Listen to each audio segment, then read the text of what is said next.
অহাবাৰটো বকৰিদৰ পিছদিনা ইয়াত ময়ে থাকিম আহি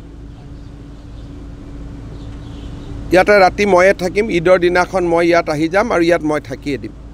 এইবাৰ এতিয়া মই কৈ থৈ গ'লোঁ এইটো হ'ব নোৱাৰে কোনোবাই এজন দুজন মানুহে সাধাৰণ হিন্দু মানুহো ভাল সাধাৰণ মুছলমান মানুহো ভাল এটা দুটা চক্ৰই গোটেই পৰিৱেশটো বেয়া কৰি দিয়ে আৰু এইটো আমাৰ চৰকাৰৰ দিনত ইয়াক মানি লোৱা নহ'ব বেলেগ কথা বেলেগ আছিল আমি এতিয়া মই হনুমান মন্দিৰতো যাম চাবৰ কাৰণে আৰু য'ত গৰুৰ মাথা আহিছিলে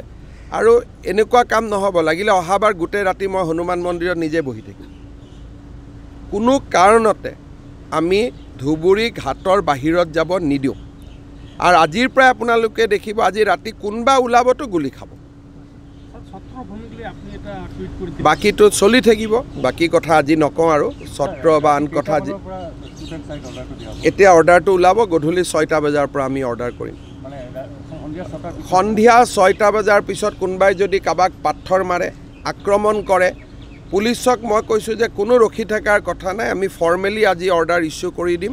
যে ইউ কেন শ্বুট ওৱান্স ইউ চাইট এ ক্ৰিমিনেল আজি বহুতখিনি ফ'ৰ্চ আহিব ৰেপিড একশ্যন ফ'ৰ্চো আহিব CRPও আহিব আৰু বহুত ফ'ৰ্চ আহিব ফ'ৰ্চৰ কোনো কথা নাই অসম পুলিচৰ তাত 1 লাখ পুলিচ ফ'ৰ্চ আছে